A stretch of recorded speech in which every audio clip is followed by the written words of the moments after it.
my goodness. What are we going to talk about today, guys? Late at night, 2 in the morning here at the Fortress of Doom, you've tuned in to the Random Encounter Show with Dwarf Stalker 5. Another weekly installment of Table Talk, where we sit around like you're sitting at the table with me. No script, no transcript. Well, we don't do that on any parts of the show, but it's even worse here. Because it's just me randomly talking and having a conversation about things. Mostly gaming, we hope. Right? Who knows? Who knows?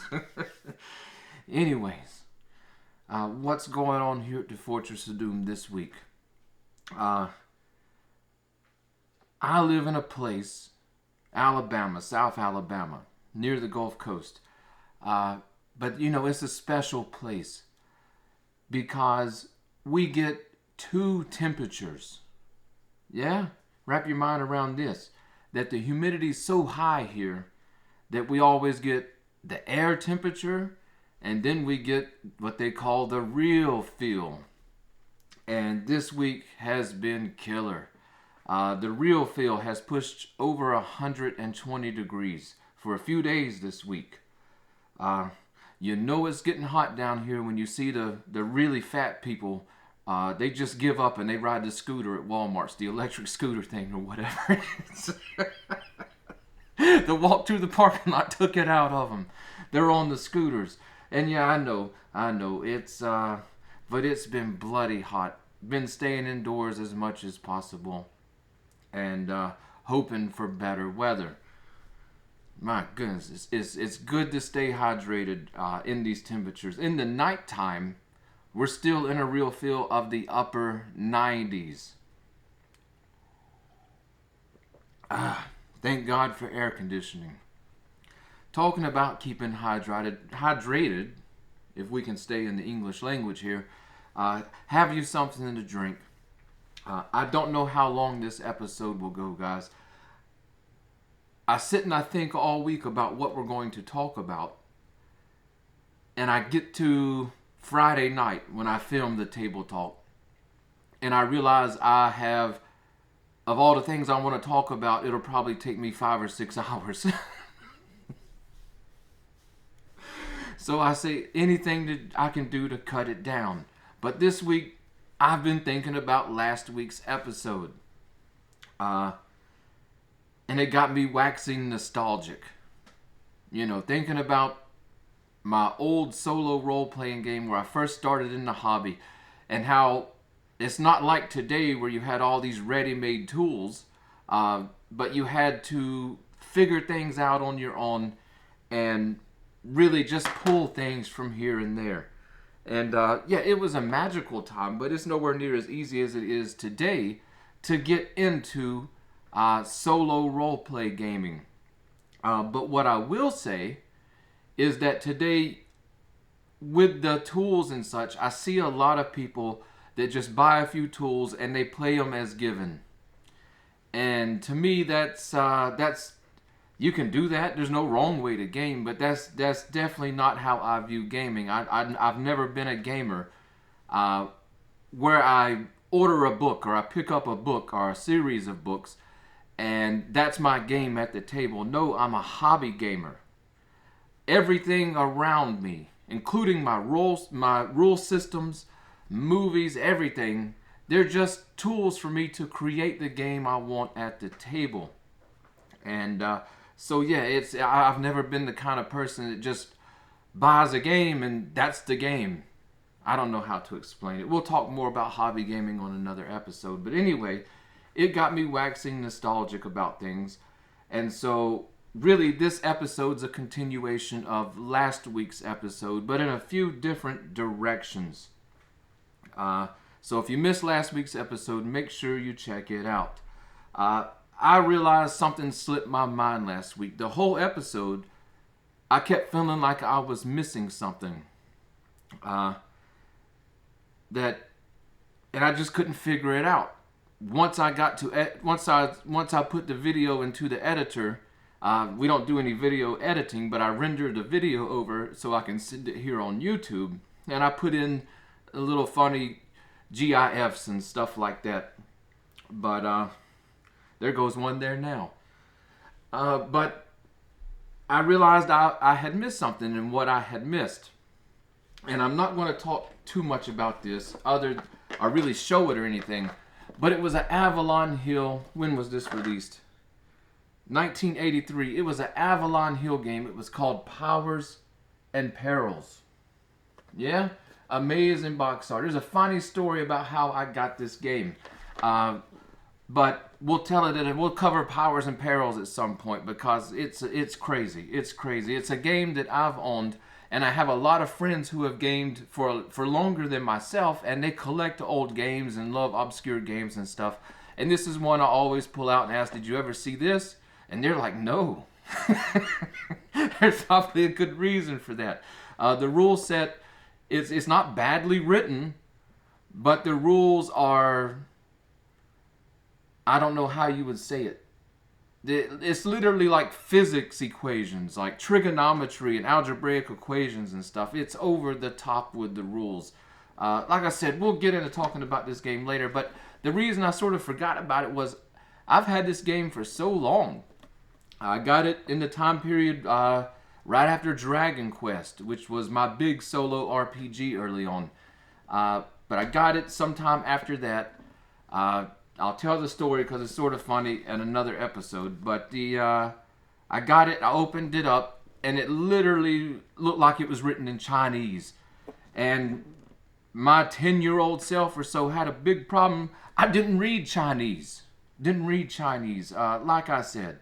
But what I did find in Powers and Perils, again, hobby-minded approach to solo gaming, is that this game, from the rules themselves, was set up in a very sandboxing nature. So there's tons and tons and tons of tables to use in solo gaming for rolling things up. And I found a lot of tools in here that I haven't seen outdone.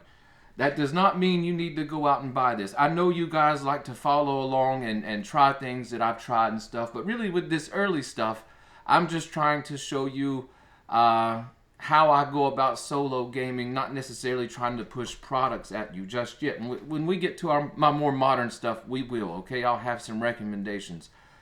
And stay tuned toward the end of this video, because after we take a look at this and talk about what we've got to talk about today, I'm going to give you the best solo advice anybody can ever give you. Yeah, so stay tuned. You just got to suffer through, or just fast forward. But Powers and Perils, it had a lot of great tables to use for solo gaming. It introduced a lot of concepts. One thing that it really did well was it had book 3 and 4. This is separated into 5 books or rules. They're like the RuneQuest books for 3rd edition. But 5, staple bound books. But book 3 was the book of encounters and creatures. And it had this really good encounter system. And it had all these subtables you went down. Sort of like the Dungeon Master's Guide for Advanced Dungeons and Dragons 1st edition, where it had the dungeon generator. Well, this had an encounter generator. And you would roll, and it took all kind of things into effect, like for if an encounter happened, you had to calculate what type of terrain it was, how civilized it was, or how wild it was. Was it day or night? What your characters were doing and how they were moving. Were they being stealthy? Were they just running? Were they riding horses? Were they making noise? That kind of stuff. And that went into would an encounter happen. Then you went down to subtables of, again, what type of encounter happened. Was it creatures? Was it humans? I can't even remember if this game had elves and dwarves. I think it might have been a human-only player character RPG. Don't hold me to that. I'd have to check. I haven't been into this box in a long time. But it would go into these things of what kind of encounter it was. Sometimes it would say none, even, and that did not mean no encounter. That means the characters, there's a possibility of another type of encounter that the characters can't see, such as an ambush or whatever. But if you rolled on, say, a creature type, then you went through what kind of creature was it, all the way down to a specific creature, how many there were, and why they were there. Okay, that was big. Their motivations and such. The same way if you rolled up a human, again, all these tables went into it, and at the end of it, you got a very detailed NPC encounter or enemy encounter with a human or group of humans, and they had reasons to be there. They had their own motivations and such. And you could also combine it with a lot of the player character tables you could roll for your background and motivations to go adventuring and such. And like I said, it brought a whole lot of new tables and tools into my early solo gaming. That's out of the way. That's out of the way. That's what I forgot last week. Now, let's get to this week. And I'm going to try to go through this as quickly as possible. I'm going to warn you ahead of time. There are a ton of stories attached to many of these board games we're about to cover. And I'm sure a lot of you have tried some of these and remember some of these fondly. So, but I have a selection of fantasy board games. I specifically went for the fantasy board games that either influenced my hobby, provided tools for my hobby, are just generally advanced my hobbies in some way. And we're going to try to relate each one to how they contributed to my solo hobby. Like I said, hobby mindset. Anything and everything can be a tool for your game at the table. Now the first one up, I'm sure a lot of people are going to recognize. Well, maybe recognize. It's been around for many generations of gamers now. But this is Talisman 2nd Edition. I've talked a whole lot about Talisman. I plan to talk a whole lot more about Talisman throughout the existence of the Random Encounter show. This was my introduction into fantasy gaming. I loved everything fantasy. I ate fantasy up. I also love science fiction. It took me till I was an adult to really get into science fiction and role-playing games. But as a kid, fantasy was my home. As an adult, fantasy is my home, and this generally where I spend the most time genre-wise in my gaming. But I ate everything up, and my buddy Jordan, we talked about him last episode in the role-playing game group. Go to my early gaming stories video and go to the review on Talisman, and you can hear these stories in more detail there. But I believe we were in first grade when he brought this to school, and we started messing with Talisman, and it led to everywhere I went into the hobby. This was the game. In fact, I would say that Talisman may be single-handedly the game that brought the most people to the fantasy genre gaming's hobby scene. Games that were a little bit beyond Candyland and Monopoly and such. And Talisman did such a good job of it because it combined RPG elements along with sort of Monopoly style roll to move, draw cards kind of thing. But there was combat and spells. I ate it up. This was amazing. Our group ate it up. I've played Talisman just about all of my life. I introduced my son to tabletop gaming, more hobby-centric games with Talisman, the revised 4th edition from Fantasy Flight Games. I've got it over there on the shelf. But this was just an amazing game, and I've got so many gaming stories around this, But this is the original game. Jordan gave it to me on my last day of school in 4th grade with our gaming group. That last day in 4th grade, there's the stories there. Do you want to hear it? We'll try to summarize it a little bit. My stepdad and mom got divorced when I was in 4th grade. And I knew that once Christmas break came around, it would be the last day I had at this school before moving back to my grandparents' farm, which was about an hour and a half south. And I told the gaming group. At this time, we were big into D&D, Talisman, some other games I've got on the table here. Like I said, we were a super tight-knit group. And on that last day, we showed up and we had what they called a free day at school. I don't know if you guys had those or whatever, but it was a day where you came to school, you weren't studying, you weren't doing worksheets and all this kind of stuff. It was sort of like a party day or whatever. You just lay around until you go home. You're not really doing anything school-wise. And I can't remember the teacher's name. My first fourth grade teacher. I remember Miss Denny to the school I moved to, but I can't remember this woman's name. She looked like my Aunt Faye.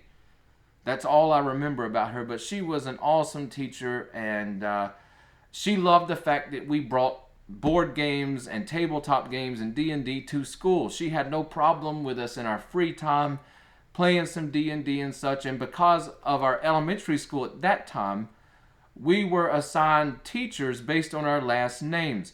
All of us met in kindergarten, basically. A few came in later. But because alphabetically our names were close, Jordan, Michael, the two Kyles, Jason, Billy, we had kindergarten through fourth grade together basically in every class. I think except second grade, where I had to deal with the evil Miss Young. May she forever stay in the ground and her evil not return to the earth. Isn't that what Alf used to do? What was it? The Great Berry? Where am I going? I'm off the rails. Anyways, Miss Young, the original Talisman, she took this from us. We came up with an elaborate scheme to steal it out of her desk drawer, Jordan and I. The ripped cards, she ripped some cards up. They're still in here taped together. Yeah? It's a lot of memories with this game, but on the last day of school, for us on that Christmas break, I still remember it so clearly, even though I can't remember the teacher's name. The mind's so funny, isn't it? But we had planned our last Dungeons and Dragons adventure together as a group because I was leaving. It's just bittersweet memories, guys, to be honest. I still remember that day. I still remember that the first thing we did as a class was that Mr. Beckferment wheeled in the media cart. You guys had those in elementary schools. We didn't have TVs and all these things in our room back then. There's a chalkboard, desk, maybe a telephone, maybe for the teacher. But they used to have the old school CRT TVs, which we love so much on this channel because of our retro gaming. But they had one of those strapped to like a stand cart with wheels on it, and it had a VCR. And anyways, teachers could check that. Mr. Beckferment rolled it into the room. And a movie, for whatever reason at this school, we watched a heck of a lot of. And I'm so glad I did because it was the fantasy movie to me. Still is.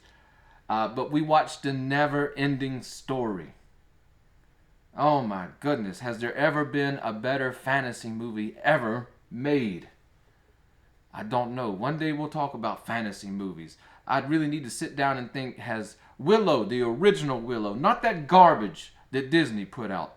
That was some of the worst TV I've ever watched. I broke down and paid for Disney Plus.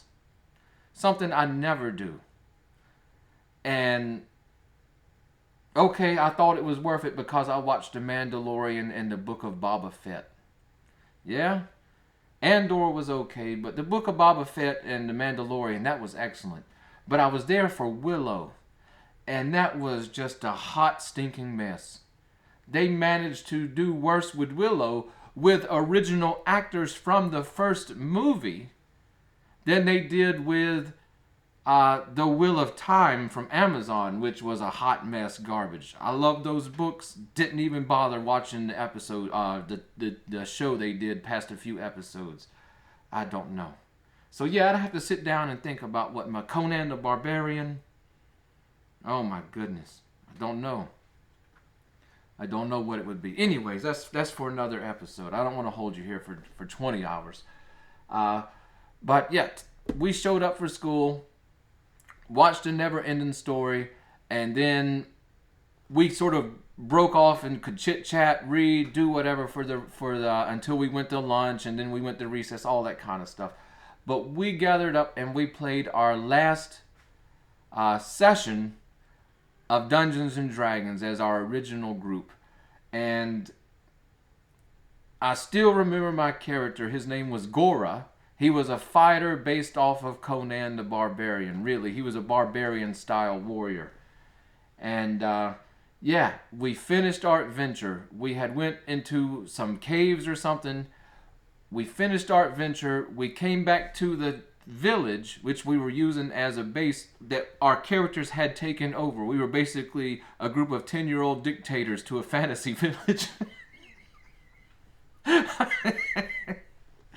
Anyways, we got back to it, and Jordan was the dungeon master, the game master, and I had agreed to kill my character off. And I survived the caves or whatever it was that we went to, and we came back to the village, and Gora revealed that he had taken a poison dart to the chest and that he was getting weak.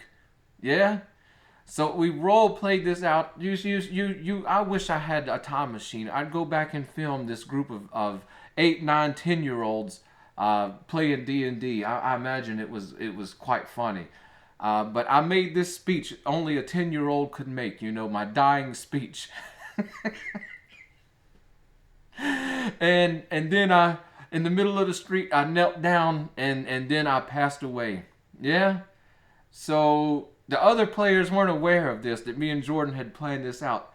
Anyways, they ended up having like this elaborate funeral.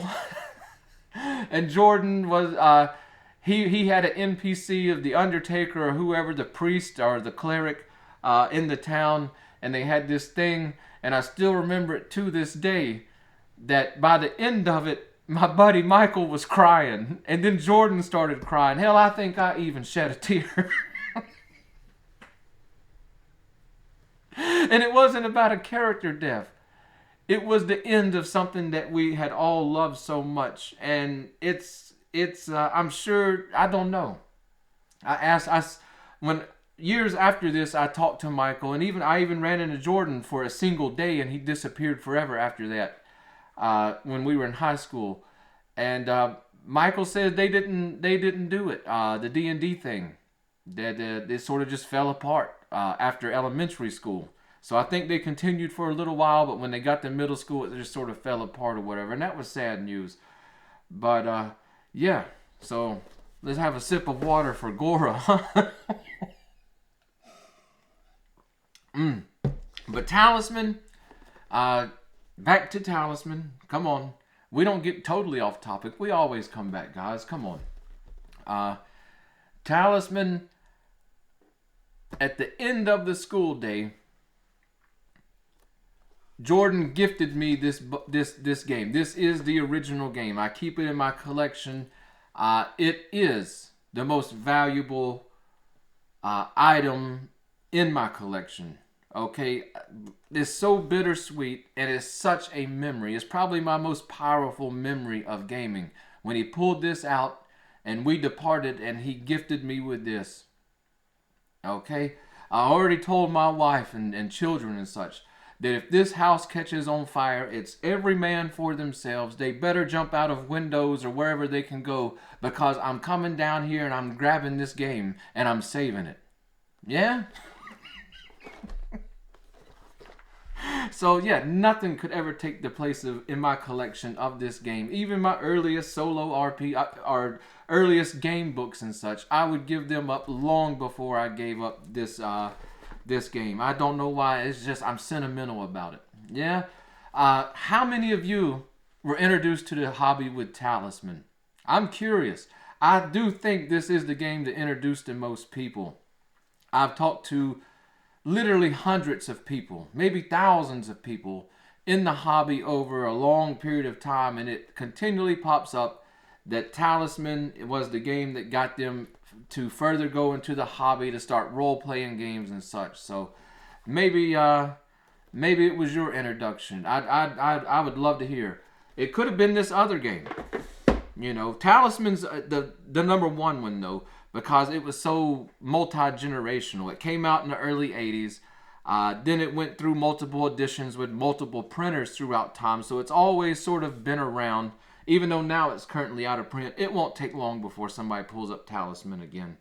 But yeah, it's a game that's been around. I don't think it's ever truly going to go anywhere. It's such a classic. Uh, so hopefully it comes back to print soon. But yeah, I've got a review on Talisman. Like I said, we talked about this second edition. That Gary Chalk artwork. My goodness. My goodness. Speaking of games that may have introduced people to the hobby and Gary Chalk artwork, do you guys remember this? Oh my goodness. The original Hero Quest. Not whatever it was that Hasbro tried to put out a few years ago. The original Hero Quest. If you want street cred in the game, you can't show up with the reprint. You can't show up with the reprint. This is my original set. I believe I got this for Christmas in 1991. I definitely played Talisman before I got this, but I think it was that Christmas that I finally got this, and it blew my mind. Not going to lie to you. Hero Quest blew my mind. If you're not familiar with this game, there's a whole lot online. Maybe we'll do a Deathstalker 5 treatment of a review on this game because it's an absolute classic. It's an absolute banger. And this one might have introduced just as many people as Talisman. I don't know. If you've been living under a rock, Hero Quest is the first part of what I consider the greatest trilogy of dungeon crawlers of all time. Games Workshop and Milton Bradley came together and they did a joint effort to release this. What was so different about Hero Quest was that it was a full dungeon crawler and everything, but it took a retail release. So I saw this in stores that never carried any kind of, gaming above Monopoly and such. Sears, Walmart, stores, Kmart. Is Kmart even around? I know. Is Sears even around? Walmart was around. Milton Bradley put this on the store shelves. It had this big, massive box with this beautiful Les Edwards artwork on the cover. And I saw it in there, and it went to the top of my list for Christmas. One thing you need to know before we even talk about Hero Quest is that I grew up as an only child. I have no brothers and no sisters, at least that I know of. Okay? You can never be too sure. And my family, my mother, my grandparents and stuff, they would jolly me along a little bit as a kid. But I was the only member of my immediate family and even extended family, other than my cousin Chris, but he lived really far away and was much older than me, that was really interested in fantasy gaming. Yeah, so I think that contributes a heck of a lot toward the solo career. and don't get me wrong, they jollied me along. And they love me well. I mean, like I said, I put this on there. I got it for Christmas, even though it was something they didn't necessarily, understand or anything. They still got it for me. They treated me well as a kid. Heck, they even bought a toaster and plugged it in and put it beside the bathtub when I would take a bath in case I got hungry. I was well loved.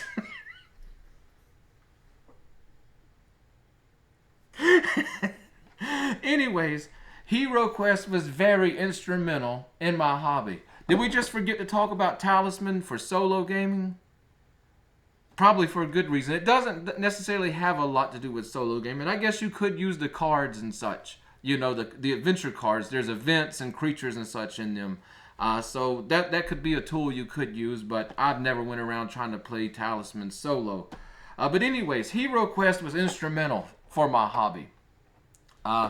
For one thing, Hero Quest was for people like me who were too dumb to understand what in the hell they were talking about with Dungeons and Dragons, especially those advanced Dungeons and Dragons books. They were just over my head. Luckily, I had gotten this before we had come up with the plan to get into Dungeons and Dragons. I read the rules for this. I got my mom, I got my grandfather would normally play along. He might not be into it, but he'd jolly you along half the time.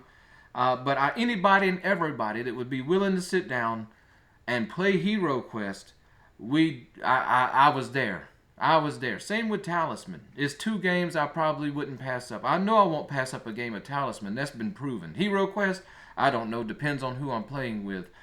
But yeah, it was for us kids that were too dumb to just jump into Dungeons and Dragons, and because Dungeons and Dragons wasn't a clearly written game. You know, it had a lot of assumptions about who was coming to it. If they were coming from wargaming or whatever, I don't know. But this was definitely a great game because I already had the concept of a dungeon master. You know, Zargon the wizard, the game master in this game. I already had a concept of player turns and movement and combat and such, okay? But this game kept on providing more than the knowledge that it took, because once we got into Dungeons and Dragons, it, especially basic, advanced Dungeons and Dragons was still over my head a little bit at this time, but it was I could understand bits of it and pieces of it, but basic, it was easy to sit down and play the game. This was a big hit with my gaming group when we did sleepovers and stuff. This was too big for me to bring to school, and I didn't want to bring it to school. You know, if there's one thing in my life that I tried to take the best care of, I've been meticulous about, even since I was a kid, was I didn't want my games to get wet. I didn't want them to get dirty. I didn't want them to get beat up. These were my prides and joy. These were my escapes into the realms of fantasy. But Hero Quest was instrumental. Look, there's Zargon, the Game Master screen.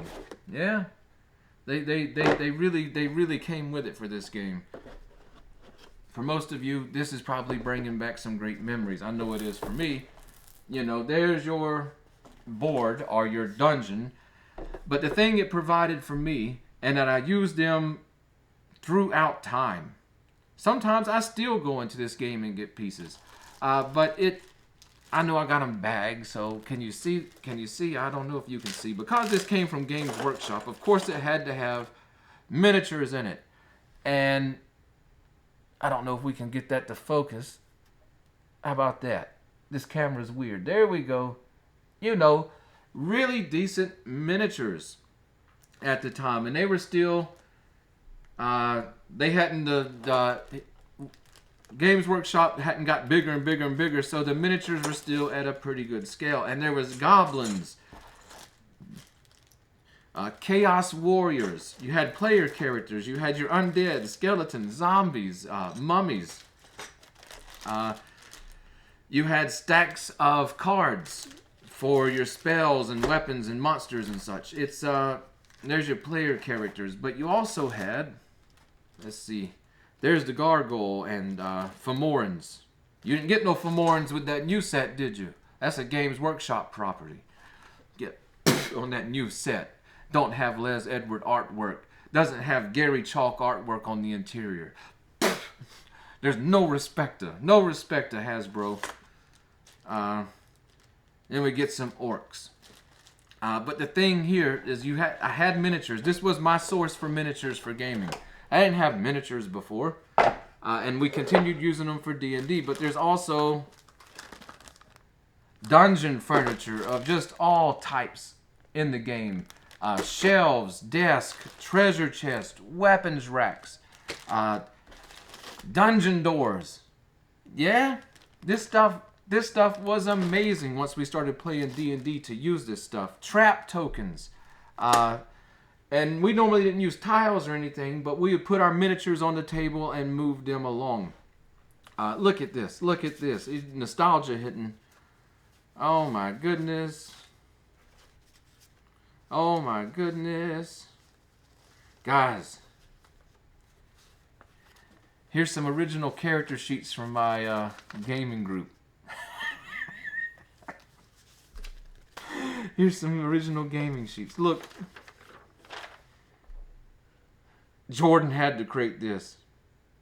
Jordan had the neatest Famirs and stuff. He had the neatest handwriting, but there's you a piece of graph paper with something he had created. Oh my goodness, guys. And nostalgia, baby. Nostalgia's hitting hard. Anyways, Hero Quest was very instrumental because it just kept providing. Not only did it really teach me to understand the structure behind role-play gaming and how it normally sort of goes, I don't know how to explain it. It was a great learning tool for getting into the hobby. Like I said, this game might have introduced a lot of people too. It definitely was beyond Talisman, and yeah, the whole dungeon crawling concept, absolutely loved it. For solo play, what I wanted to talk about was for solo play, I've always tried to use miniatures. People have asked me a few questions about my solo style, and we'll get into that. Like I said, we got to spread out all this material over time, like butter over a roll, or we're going to be here for days and days on end. I feel like explaining everything to you in great detail. We will. Now I can't even remember where we were. Oh, but for solo gaming and my style of solo gaming. People often ask me what's my style of solo gaming. Because nowadays there's this whole thing where people sit down and they do this big journaling deal. They're basically writing books. I don't know, and such. And it's a big deal to write everything out and illustrate it and all this kind of stuff. I've seen the stuff on YouTube. To me, that's boring. I'm not going to lie. I don't have a problem with that style. Hey, however you want to go about soloing, go ahead. But to me, it looks like less of a game and more of an exercise in creative writing. Yeah, I come to the table to game. I come to the table to shake dice. I come to the table for great storylines. The most I'm going to write is no more than what I would normally keep as campaign notes as a game master. But I like the game to move along, and I love having miniatures on the table for most of my solo gaming. A lot of times I just go pen and paper and I'll use something like Tunnels and Trolls or whatever, where I don't need miniatures. But for the deepest gaming, I think miniatures and terrain and our tiles, however you want to do it, visual representations on the board, give it more of a gaming aspect, that you can include tactics and strategies and really play out battles and such on the board, and it just incorporates more game to it. And yeah, so again, it's you can game however you want to game, but if you're wondering how I game, you'll see at some point. We got a long road to cover. I'm trying to cover the theory of everything before I start showing you the practical side. That way, people joining in on the show and saying, how in the heck is he doing this and where is he getting it from? They have all this material to come back to. Yeah,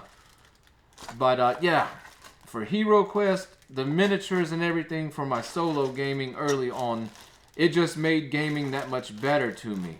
Like I said, it just brings out more gaming aspects, and it doesn't take away whatsoever from the story itself or anything. It's just that, like I said, it just includes a little bit more on the hobby side of things when it comes to painting, miniatures, terrain, and all that. But I enjoy that as well. I'm a commissioned painter. That's how I'm making money right now. A few other things I do professionally, but I'm ramping those down so I can get to truly full-time here. Yeah, how long is it going to take? I don't know. So, yeah. To me, it just adds a ton more to the game. And we'll get into all these topics in way more detail down the road. But Hero Quest was a definitely excellent thing for me to pick up because it taught me so much. And we played Hero Quest as our group and such sometimes. But more so the miniatures, the dungeon furnitures, the dungeon doors, the board itself, all this kind of stuff. We used it more often for our gaming, and I used it a lot for my solo RPG. And like I said, Hero Quest is part of the trilogy of dungeon crawlers. I don't even get into modern dungeon crawlers, guys. When it comes to Hero Quest is fine. But when you look at what came out after Hero Quest, Advanced Hero Quest, one of the best... one of the best solo dungeon crawlers ever made. It comes near to a full role-playing game rule set. And then Warhammer Quest, the King. I'm not talking about these modern Warhammer Quest.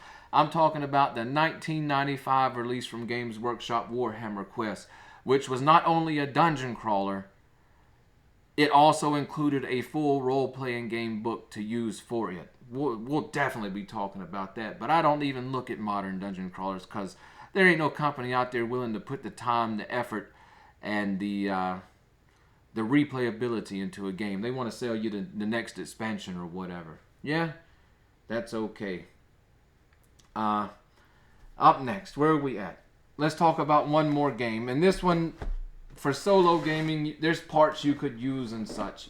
A Christmas down the road from the Hero Quest Christmas, I picked up Key to the Kingdom. Blow some dust in the air, why not? This game, absolutely loved it as a kid. I don't know if you guys ever played this game. It was quite popular for our group. This game is basically, in some ways, a toned down version of Talisman, but in other ways a bigger game than Talisman.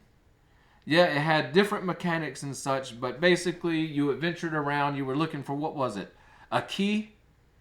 And there were these boss creatures on the board, and you had to make your way to them across these trails, battle them, and they basically had secret items. And then it was a race back to the beginning, and nobody knew who had what item.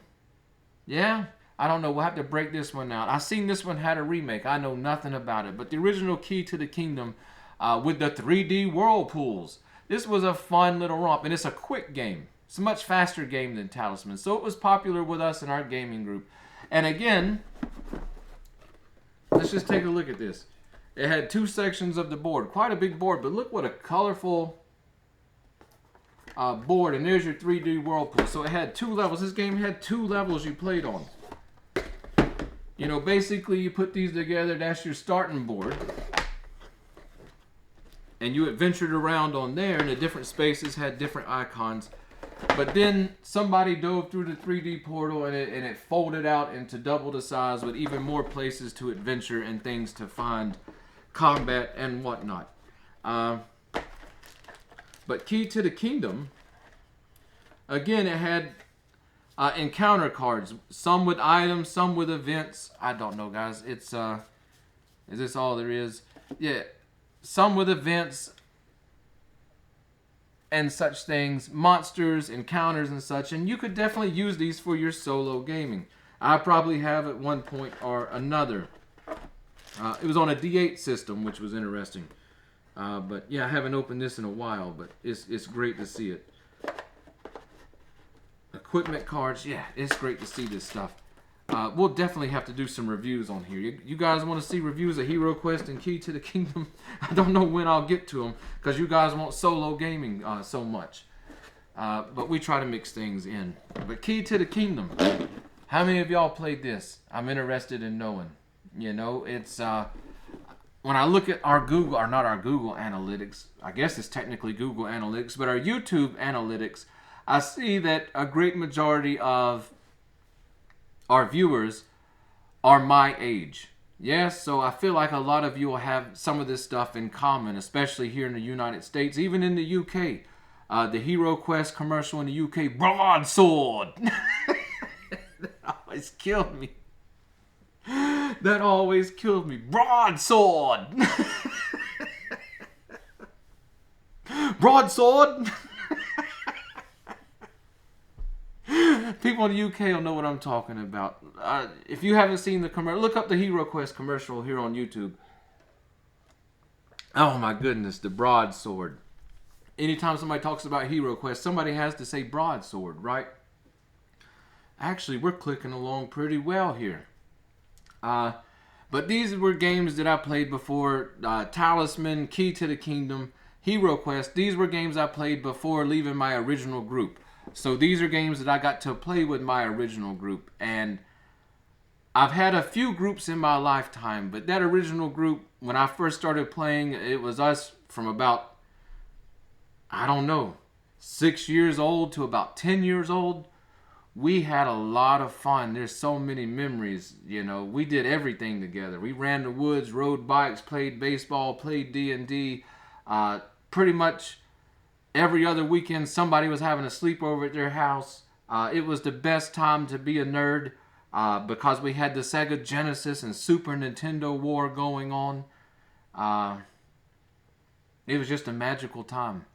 It was just a magical time. It was late nights of D&D, Street Fighter 2, Mortal Kombat, and various other fighting games. It was the era of fighting games. Yeah? So it was just a lot of fun.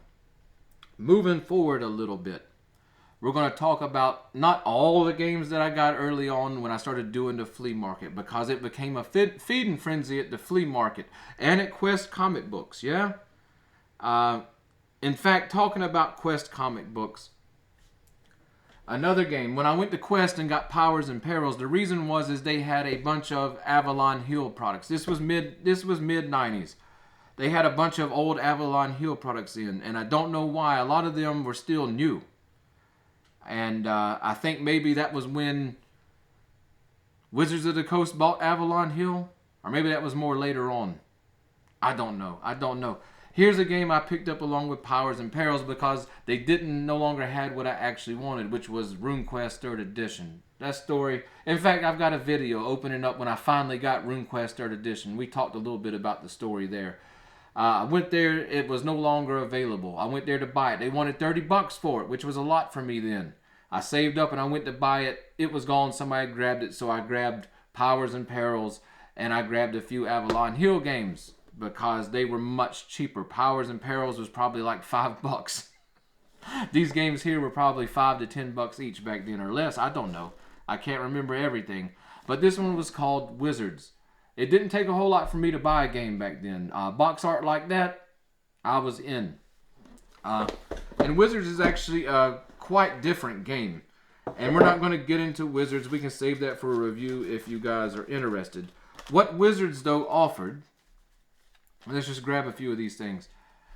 Were basically these tiles that created location hex maps. And there were a ton of them. And they would fit together, and you could use them as you adventured in sort of a sandbox world. Especially if you didn't have a pre-established world, you could let these build the world for you. And like I said, there's deserts, there's mountains, there's magical areas and such. It's fantastic tools to use for solo gaming. They also had task cards and various cards in here. And a lot of these weren't so much useful for your role-playing games if you wanted to use some of these tools out of here for your game. But they had some stuff that you could use. What else do we got here? There we go. We even got a large, hex board to use as a background for laying those tiles on. So, yeah. I've always been a big map crawler. It doesn't have to be a hex map. It doesn't have to be gridded. I'll do that in an episode. I'll teach you true map crawling where you can literally use any map imaginable. Yeah? It doesn't take hexes, but I've always been a big fan of hex maps. And this was a really fun way. I picked this one specifically. This isn't the only Avalon Hill game. I've got quite a few. And I enjoy most of them, but there's some I picked up just because I saw what kind of map was on the back. And having a large hex map and a world to explore that necessarily wasn't something you created, but could put your own twist to and develop your own stories in, is an excellent way to sort of keep the surprise level up, I should say. But having it in this system, I've got another game that's similar to this called Magic Realm. That's definitely worth a look. It's basically a solo RPG in a box. But it came with, they weren't honeycombed they were hexed, but they didn't have the outer edges like these. They were just big hexagons. But it had a ton of tools that were fantastic for solo gaming. And it was solo friendly right out of the box. It also supported up to 16 players. And Magic Realm is a game that sort of like Powers and Perils, that you tried to read the rules and understand what's going on, and blood starts pouring out of your ears and nose. Yeah? But definitely found useful tools in hex maps and such things. But Wizards, I really liked that they had the hex maps with the board, and you could lay down and create your own maps. I also would use them to trace my own maps onto paper, because hex. The only time we saw hex map paper was like in RPG books and such, but we didn't have no Xerox machine. And don't let the school catch you trying to Xerox. I found that out. I found that out the hard way, that the school printers and copiers and stuff were not for student use. Let's talk about some more games here. Let's talk about this one I had picked up. I have a few of these Dwarf Star games. Yeah, this was big time for my solo game. This is actually a solo game itself, and it contains a ton of elements from the role-playing game, from role-playing games. Basically, it is a big hex map crawler with pre-programmed choose-your-own-adventure stuff for each hex. It's fantastic. In the box, it comes with a miniature and stuff. Definitely up for review. Probably soon. This is one of my favorite. This probably is. I don't know. It'd be up there. If we did a top list sometime of favorite games, especially solo games, fantasy, whatever, it's going to be high on the list. This is a fantastic entry for a solo RPGist. I will do you a big favor. Reaper bought out Heritage, which owned Heritage USA. Okay, one of their divisions was Dwarf Star Games. They made a bunch of solo games. My other favorite, Star Smuggler, which is a science fiction game. But the Reaper made them free to print. Yeah, I'll show you. Come over here. You know, like here's an example of the board from Barbarian prints. I actually printed this off because I could print it much larger than what came in the box. Even though it folds out, this is probably 4 times larger than the map in the box, and much easier for me to read. I printed it out on 2 sheets, taped it together instead of, I don't have a laminator, put some tape on it, and used one of my favorite people in the world who runs our local post office watches the show. I used some of the post office, the priority boxes. But yeah, you know, it's a print and play. You can print that off, and let me see here. I'll show you what I mean. Here we go. There's another version. This is one of my favorite hex maps, to be honest, for some solo sandbox style game. But I'll show you. Here, there was some travel tables and such. I don't know if the camera's going to pick all this up. Am I boring you to death yet? But there was a ton of... I mean, there's not a ton of, but it covered combat and all such things. There were events, you know, that like you had your... What I was showing you about this table is that you had travel events, and you had river events and raft events. So it had a very sandboxy nature, even though it was choose your own adventure style. So you go through the rules, you get daily actions of what you can do and all this. It was very close to a full RPG, to be honest. As far as the choose your own adventure style games go, it's probably the closest that's to an experience of an actual RPG. But when you get on the board, the hexes are numbered, of course. So you look up what hex you're on, and then you're going to roll. Normally, you're going to roll on a table, and it's going to give you various things that can happen. Like you might meet a person, maybe they help you, maybe they attack you. So lots of dice rolling, lots of sandbox tools. And this was very useful for my solo RPG. First off, it taught me a heck of a lot about hex crawling. I think I actually had this one before I'd ended up getting wizards. But this one taught me a heck of a lot about hex crawling. And it had useful tables and such. But like I said, I'm a map recycler. It's easier for me to grab published maps that are ready to go than it is for me to draw them out. I enjoy painting and such. I've never been a great illustrator with pen and paper or drawing or whatever you want to call it. My calligraphy is terrible. So for me, being able to use pre-published maps, I can disregard almost everything here. Yeah? And I can give my own spin to the world itself. I can rename the towns if I want to. I can do anything. What I'll do is keep a running tab of notes, and I will write down the hex numbers, the locations. Anytime I visit that, I make sure to check them notes, because I may have changed something very drastically than what's actually on the map itself. So, yeah, but Barbarian Prince is fantastic. Guys, like I said, I'm going to put a link down below. Consider that highly suggested by Deathstalker 5. Yeah, that's what you come around here for. Hey, if I can find you something for free, as long as it's legal, we're good to go. Yeah, at least here on YouTube. No, I'm not much of a bootlegger when it comes to role-playing game materials and such. I'd rather people get paid. That way we keep getting more stuff. People don't seem to get that. Anyways, like I said, there's a lot to pull from Barbarian Prince. Next up, I've done a review on this. I've talked about it. Go check out that video.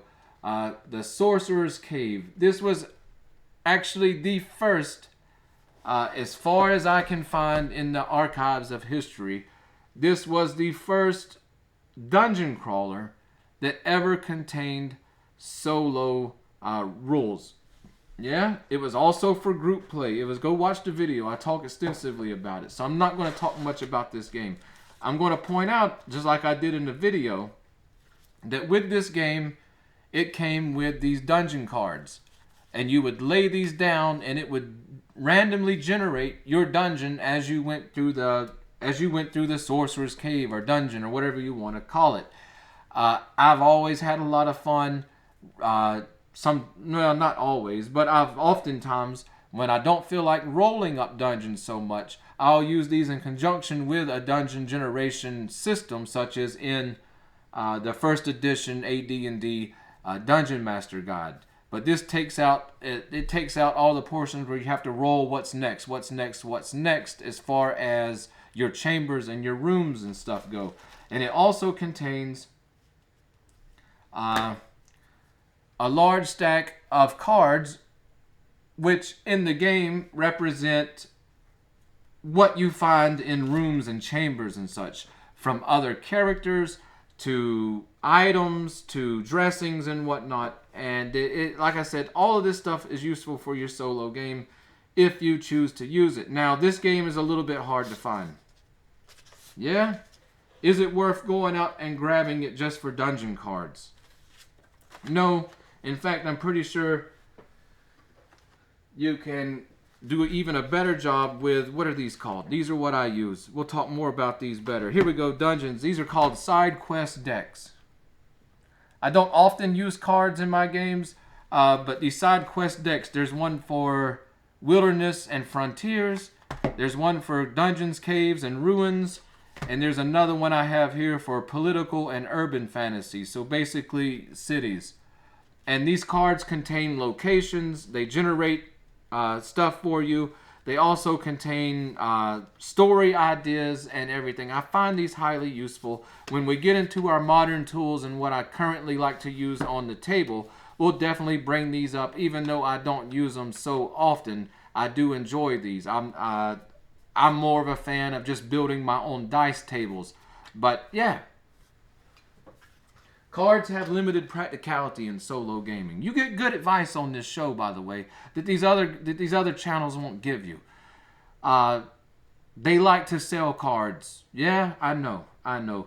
But the truth of the matter is that cards really have limited playability. I promise you that you can buy a deck of cards and they'll last you for a while, but eventually you're going to get tired of the same old cards over and over again. Even if there's 1,000 cards, if you do a lot of solo gaming, you're going to get tired of the cards. Yeah? Dice tables are much easier to use. They're much easier to customize on the fly as you go, and relate them directly to the game you have at the table at the time. Cards, especially, I guess you could make your own cards, but that would be very time consuming. But cards, you're going to get what you get, basically. And like I said, I like the side quest cards. I don't use them often, so that's probably why I enjoy them when I do use them. But yeah, this has been a little nostalgic trip down through some of my early fantasy board games I wanted to talk about. Again, we're not covering all of them. I'm not going too crazy for any episode. I've got to pace myself, guys. The problem is that I don't know. I've had the hat of a teacher before, graduate level courses, and so when I approached solo, let's just back up a little bit. When I first wanted to start this channel and do my YouTube channel, I wanted to come out with more advanced gaming stuff. I feel like 99% of the content as far as tabletop gaming, role-playing games and stuff, seems to be very introductory stuff, introductory in nature, and I realized that a lot of channels, they stay at that level, and that's all right. But I said, hey, that'll help me because I'm not doing all this editing and flashiness, and I came at YouTube at the wrong time. I'm not a chick with yoga pants on, bending over so you can see what I ate for breakfast in front of the camera. But anyways, I don't even want to go down that rabbit hole. We'll save that. But I said I wanted to do more advanced hobby gaming stuff because I value information more so than anything else when it comes to what I want to see about gaming and read about gaming and such. I don't want to keep reading the material or watching material that I already know or that I already understand or that I'm playing at a much higher level at.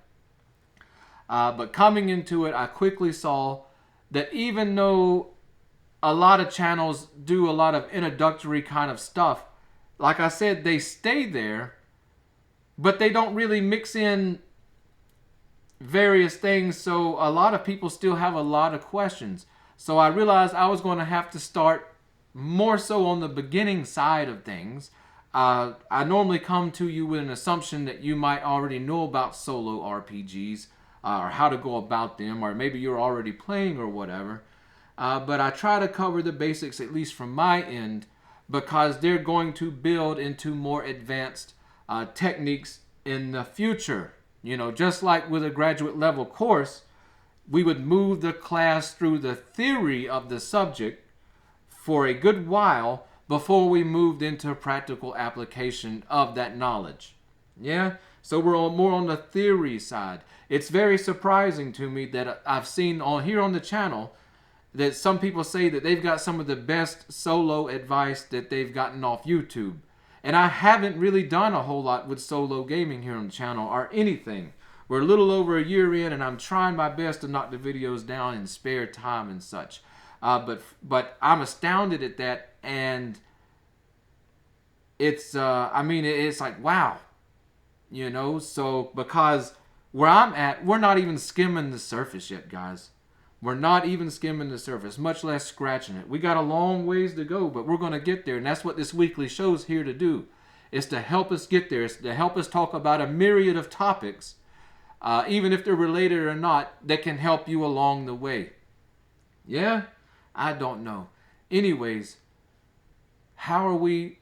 I don't know. It looks like the camera says we're over an hour in. I don't even know. I mean, I'm definitely not doing 5 and 10 minute videos. I want to give you information you can actually use and have fun along the ways. Anyways, guys, I'm going to let you go. I hope you had fun. If you got any questions, make sure to let me know. I do my best to answer all the comments until they get to the point of pointlessness. Sometimes that happens, but it's another thing I wanted to say. I probably should have opened with. Is that you guys are fantastic. You know that? We might not ever be a big YouTube channel here on YouTube, but you guys are subscribers and are members over in the Random Encounter Army Facebook group. You guys are fantastic. I consider you to be one of the most solid communities that surround any YouTube channel. I guarantee you there's people out there that have 100,000 subscribers that put out just general information and such. They make the clickbait style videos and stuff.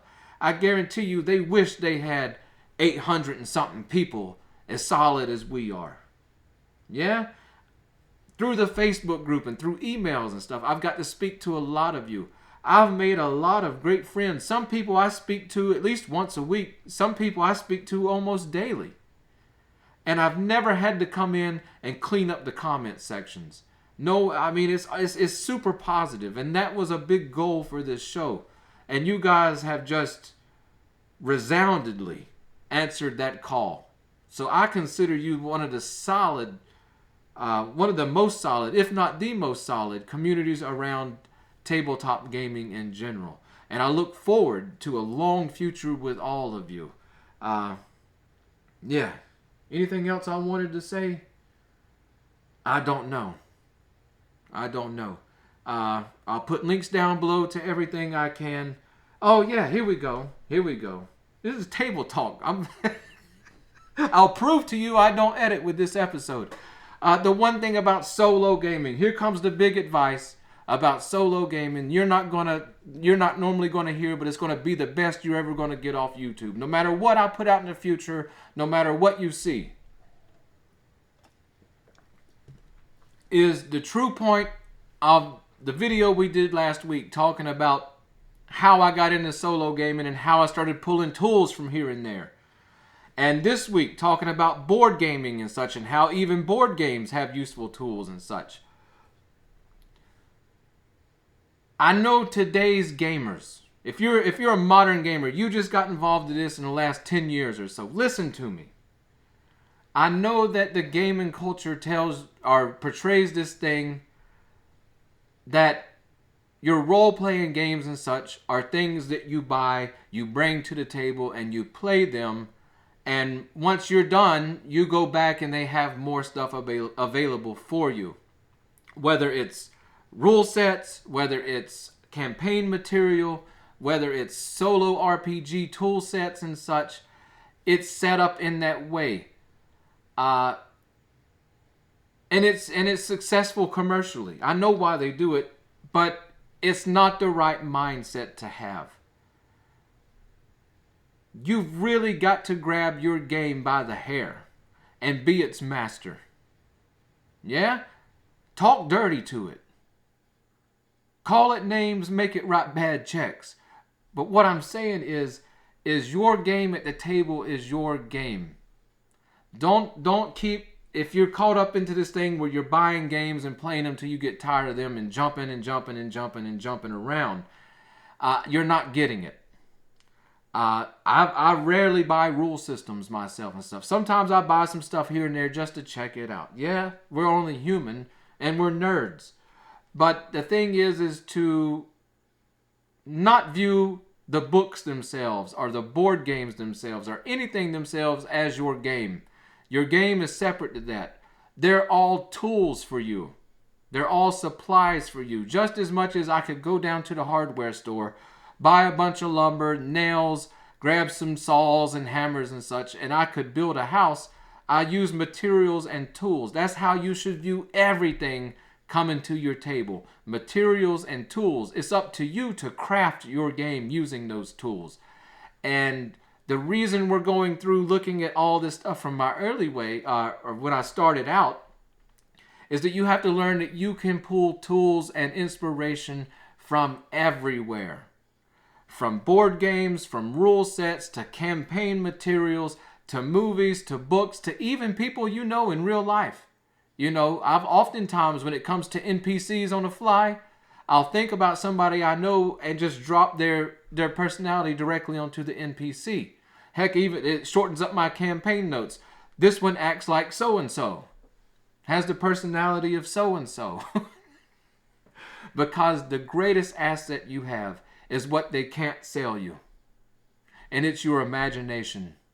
And from your imagination is a wellspring of inspiration and creativity which you can form on the table and craft it to the exact game you desire. I've seen a lot of comments of people that say they can't get started solo gaming. Grab your imagination and let it rip. If you've got a really good imagination, you really don't need any tools starting out other than maybe your rule set and stuff. You can just let the imagination rip. It's amazing. We'll get more into all this stuff as we go, okay? But your greatest asset when it comes to solo gaming is your imagination. Everything else, from no matter where it is, if you pull inspiration from it, be creative and put it on the table. Yeah? That's one of the benefits of solo gaming, is that unlike group gaming, you can directly play the exact game you want to play. Yeah? No one's going to be able to see your imagination as well as you do. No one's going to be able to see your character as well as you do. No one's going to be able to understand the world as well as you do. So take my advice.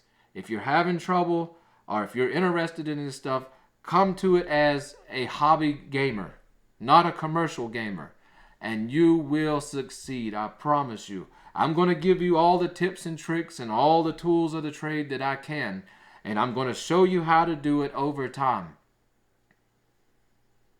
But don't be afraid to start now.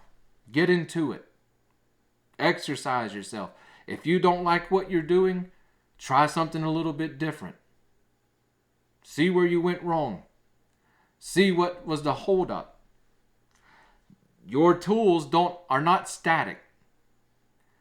If you're not getting the results you like from your tools, create your own. If it's got a table in there that's not making sense, you're rolling encounters and you're getting dragons in a place under the ocean where dragons shouldn't be, or whatever it is, take your table, get a piece of paper, write down what you imagine being there. There's your encounters. Stuff like that. Anyways, guys, I'm going to let you go. I'm Deathstalker 5. This has been the Random Encounter Show. I'll see you guys with a very special episode up next week. Hopefully, if all things go planned, it's going to be a very special episode. Anyways, those dice aren't rolling themselves, so get out there. Hey, this is Deathstalker 5. I wanted to thank you for watching the Random Encounter Show. If you love tabletop gaming, solo RPGing, or classic video games, make sure you're subscribed to our channel. If you want more of the show, head over to our channel's About page. There you will find our Facebook and Facebook group pages, where you can join in on the fun. Want to help support the show? Make sure to use our affiliate and sponsor links next time you're shopping for your favorite gaming products. Anyways, I'll see you guys next time when we roll for Random Encounter.